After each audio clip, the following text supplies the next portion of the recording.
We're going to be concluding the Battle of the Labyrinth, which is book 4 of the Percy Jackson and the Olympians series by Rick Riordan. Chapter 20 is called My Birthday Takes a Dark Turn. The rest of the summer seemed strange because it was so normal. The daily activities continued: archery, rock climbing, Pegasus riding. We played capture the flag, though we all avoided Zeus's fist. We sang at the campfire and raced chariots and played practical jokes on the other cabins. Spent a lot of time with Tyson, playing with Mrs. O'Leary, but she would still howl at night when she got lonely for her old master. Annabeth and I pretty much skirted around each other. I was glad to be with her, but I was also kind of hurt. And it hurt I wasn't with her too. I wanted to talk to her about Kronos, but I couldn't do that anymore without bringing up Luke. And that was one subject I couldn't raise. She would shut me out every time I tried. July passed with fireworks on the beach from the 4th on the 4th. August turned so hot the strawberries started baking in the fields. Finally, the last day of camp arrived. The standard form letter appeared on my bed after breakfast, warning me that the cleaning harpies would devour me if I stayed past noon. At 10 o'clock, I stood at the top of Half Blood Hill, waiting for the camp van that would take me into the city. I'd made arrangements to leave Mrs. O'Leary at camp, where Chiron promised she would be looked after. Tyson and I would take turns visiting her during the year. I hoped Annabeth would be riding into Manhattan with me, but she only came to see me off. She said she'd arranged to stay at camp a little longer. She would tend to Chiron until his leg was fully recovered and kept studying Daedalus's laptop, which had engrossed her for the last 2 months. She would head back to her father's place in San Francisco. Then she would head back to her father's place in San Francisco. There's a private school out there that I'll be going to, she said. I'll probably hate it, but she shrugged. Yeah, well, call me, okay? Sure, she said half-heartedly. I'll keep my eyes open for it. There it was again, Luke. She couldn't even say his name without opening a huge box of hurt and worry and anger. Annabeth, I said, what was the rest of the prophecy? She fixed her eyes on the woods in the distance, but she didn't say anything. You shall delve into the darkness of the endless maze, I remembered. The dead, the traitor, and the lost one raise. We raised a lot of dead. We saved Ethan Nakamura, who turned out to be a traitor. We raised the spirit of Pan, the lost one. Annabeth shook her head like she wanted me to stop. You shall rise or fall by the Ghost King's hand, I pressed on. That wasn't Minos, like I thought. It was Nico. By choosing to be on our side, he saved us. And the child of Athena's final stand, that was Daedalus. Percy. Destroy with the hero's final breath? That makes sense now. Daedalus died to destroy the labyrinth. But what was the last? And lose a love to worse than death. Annabeth had tears in her eyes. That was the last line, Percy. Are you happy now? The sun seemed colder than it had a moment ago. Oh, I said. So, Luke, Percy, I didn't know who the prophecy was talking about. I didn't know if, she faltered helplessly. Luke and I, for years, he was the only one who really cared about me. And I thought, before she could continue, a sparkle of light appeared next to us, like someone opened a gold curtain in the air.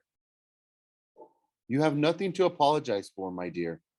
Standing on the hill was a tall woman in a white dress, her dark hair braided over her shoulder. Hera? Annabeth said. The goddess smiled. You found the answers, as I knew you would. Your quest was a success. A success, Annabeth said. Luke is gone, Daedalus is dead, Pan is dead, and how is that? Our family is safe, Hera insisted. Those others are better gone, my dear. I'm proud of you. I balled my fist. I couldn't believe she was saying this. You're the one who paid Geryon to let us through the ranch, weren't you? Hera shrugged. Her dress shimmered in rainbow colors. I wanted to speed you on your way. But you didn't care about Nico. You were happy to see him turned over to the Titans. Oh, please, Hera waved her hand dismissively. The son of Hades said it himself. No one wants him around. He does not belong. Hephaestus was right, I growled. You only care about your perfect family, not real people. Her eyes turned dangerously bright.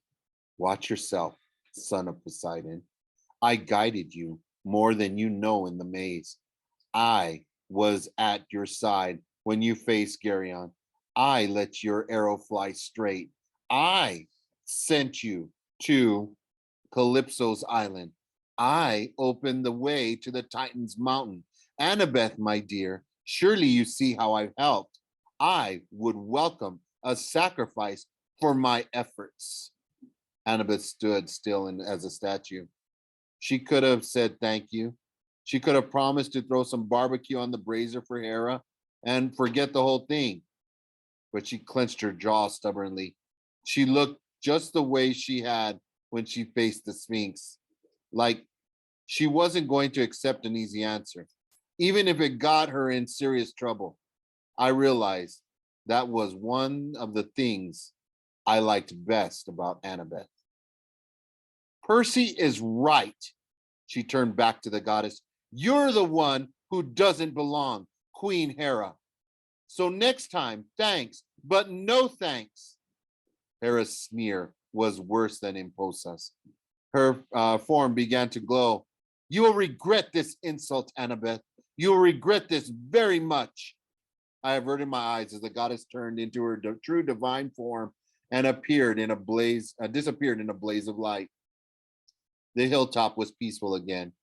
Over at the pine tree, Peleus, the dragon, dozed under the golden fleece as if nothing had happened. I'm sorry, Annabeth told me. I should get back.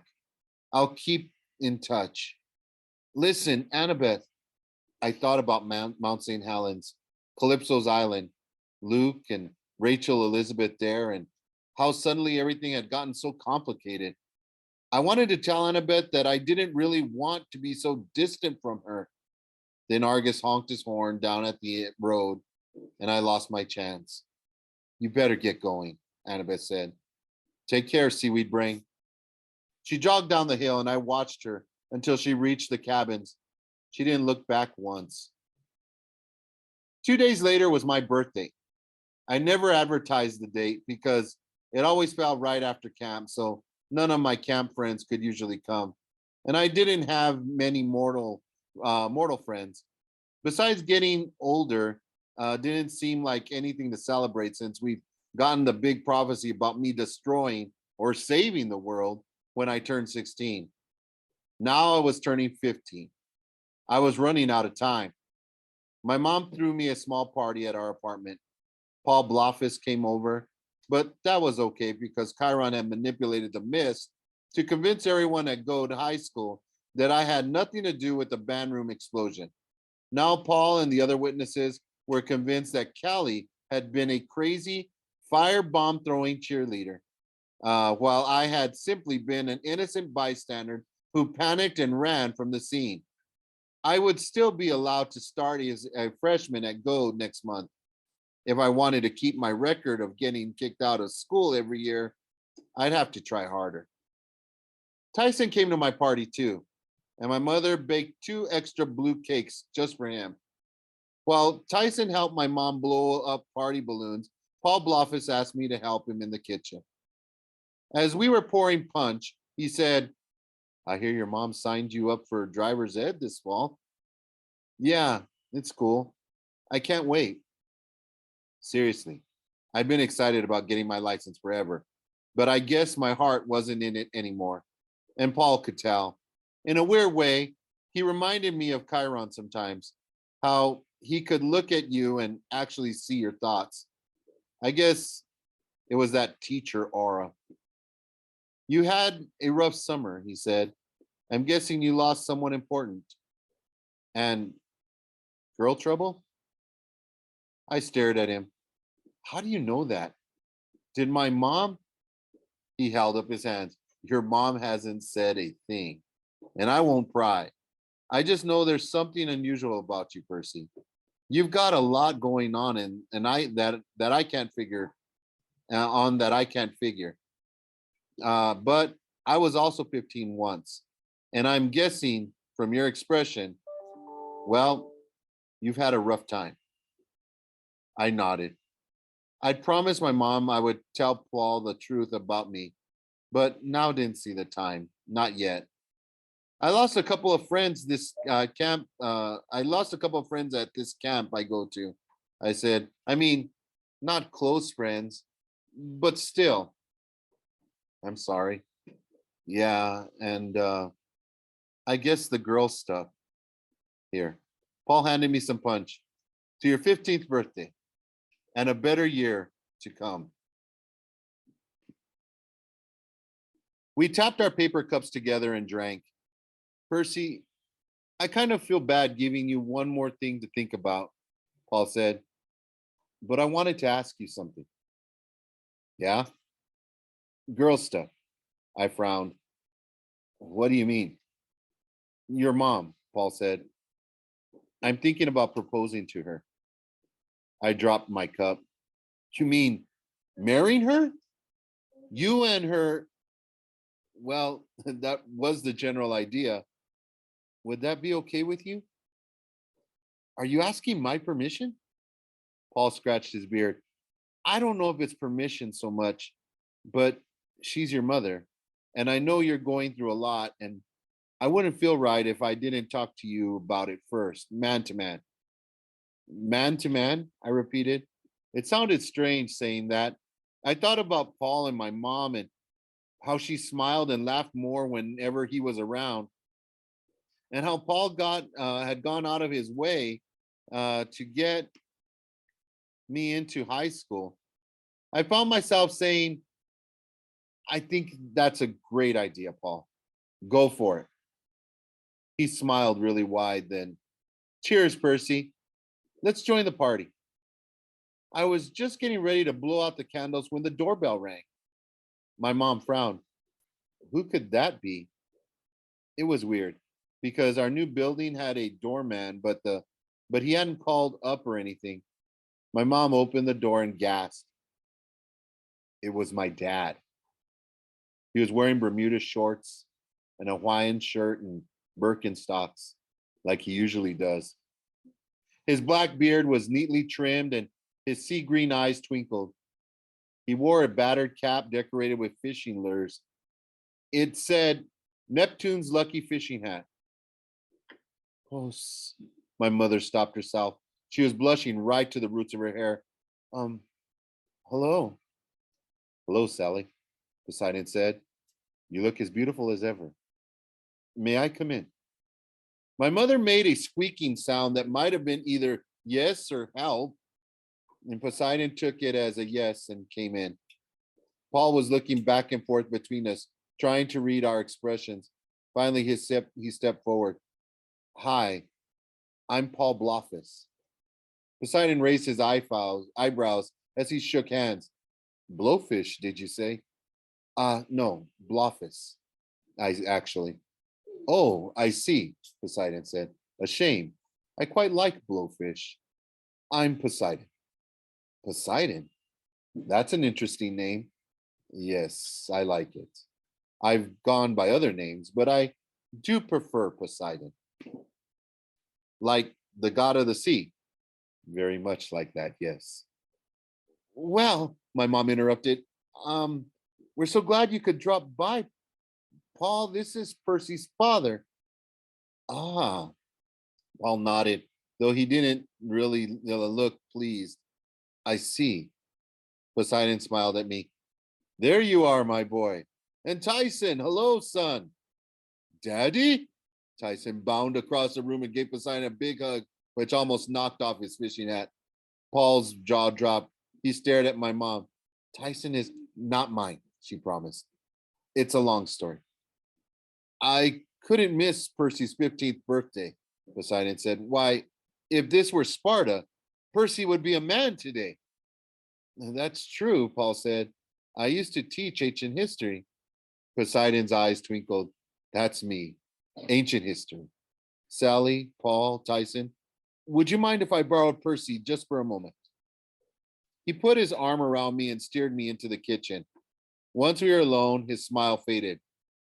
Are you all right, my boy? Yeah, I'm fine, I guess. I heard stories, Poseidon said, but I wanted to hear it directly from you. Tell me everything.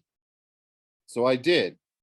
It was kind of disconcerting because Poseidon listened so intently. His eyes never left my face. His expression didn't change the whole time I talked. When I was done, he nodded slowly. So Kronos is indeed back. It will not be long before full war is upon us. What about Luke? I asked. Is he really gone? I don't know, Percy. It is most disturbing. But his body is mortal. Couldn't you just destroy him? Poseidon looked troubled. Mortal, perhaps, but he is something different. There is something different about Luke, my boy. I don't know how he has prepared to host the Titan's soul, but he will not be easily killed. And yet, I fear he must be killed if we are to send Kronos back to the pit.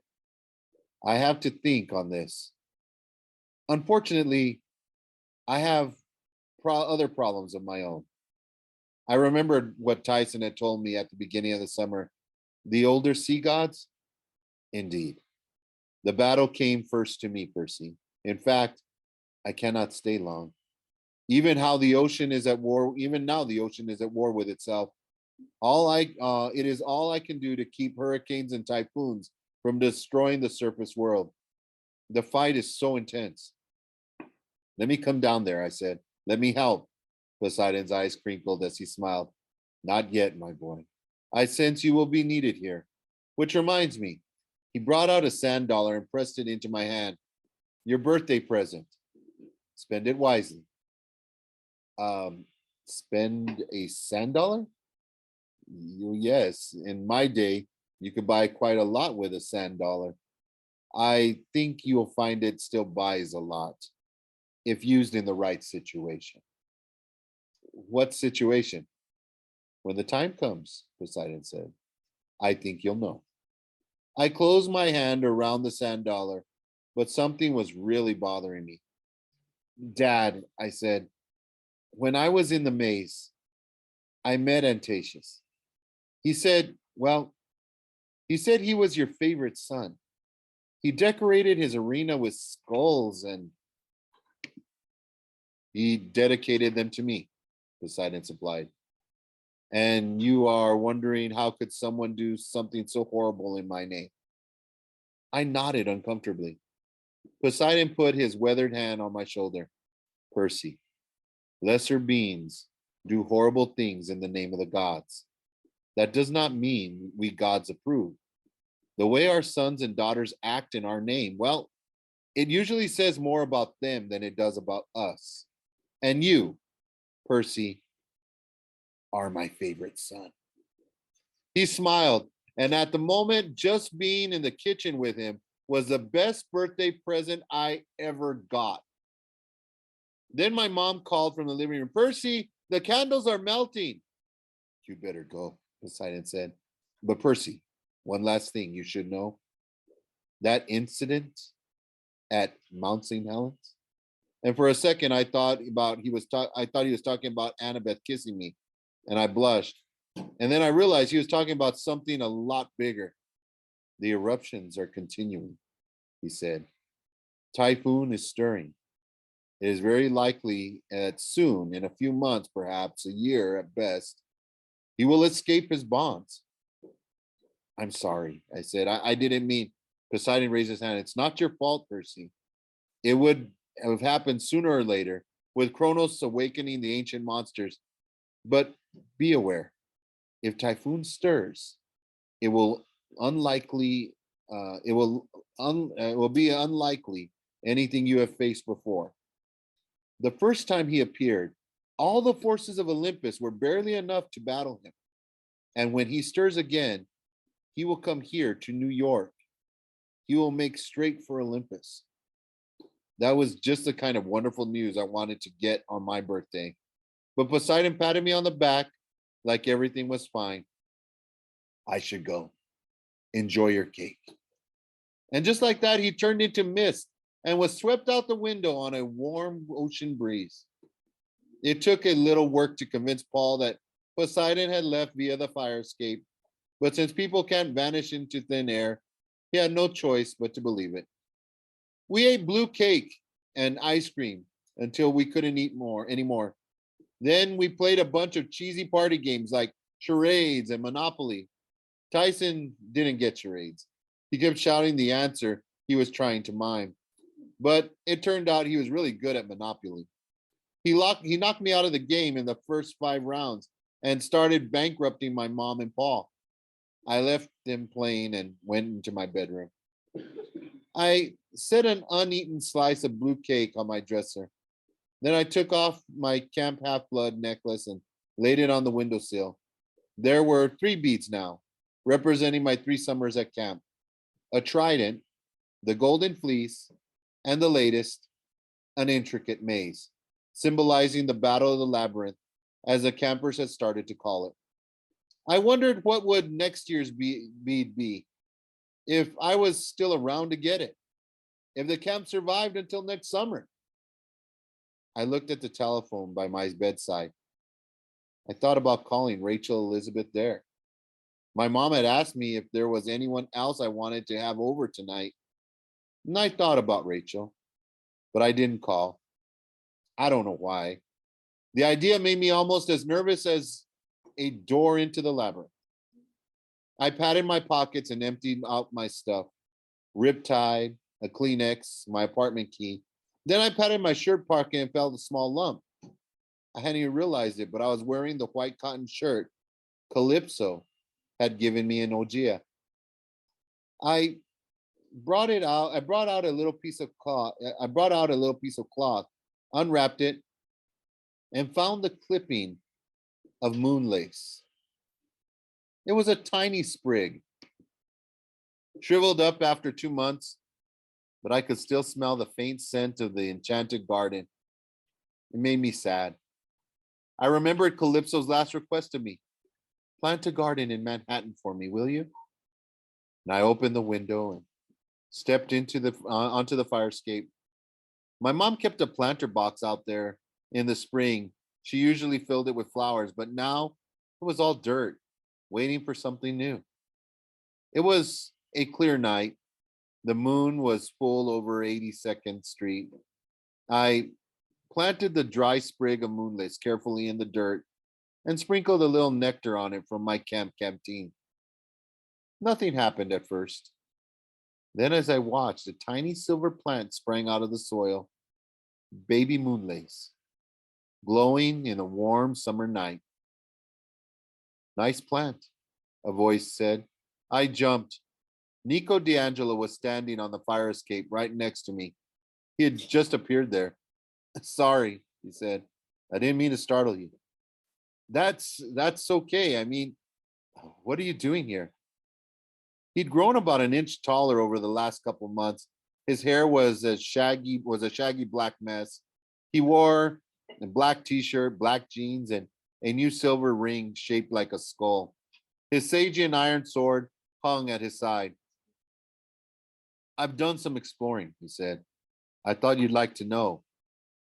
Daedalus got his punishment. You saw him? Nico nodded. Minos wanted to boil him in cheese fondue for eternity. But my father had other ideas. The Atlas will be building overpasses and exit ramps in the Apostle for all time. It'll help ease the traffic congestion. Truthfully, I think the old guy is pretty happy with that. He's still building, still creating, and he gets to see his son and Paradix on the weekends. That's good. Nico tapped his silver ring. But that's not the real reason I've come. I found out some things. I want to make you an offer. What? The way you beat Luke? He said. If I'm right, it's the only way you'll stand a chance. I took a deep breath. Okay, I'm listening. Nico glanced inside my room. His eyebrows furrowed. Is that blue birthday cake?